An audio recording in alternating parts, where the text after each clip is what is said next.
This is Tim here from Your Six Tech. Today in this video I'm going to show you how to get the Google search bar back on your home screen on your Android phone.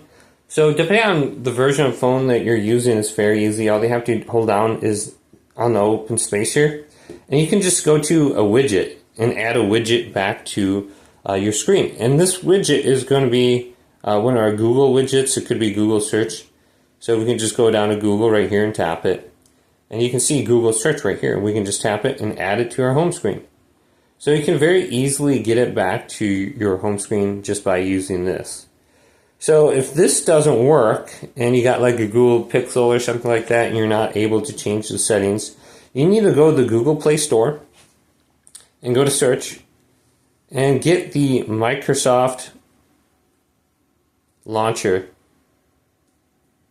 and make sure you spell it correctly. And this will allow you to go ahead. That is not how you spell it, but this is it. Microsoft Launcher. Go ahead and install this and download this. And this will allow you to change your home screen just a little bit, and it'll allow you to add that Google search bar back to your screen. And it'll allow you to get rid of it too if you don't want to see it.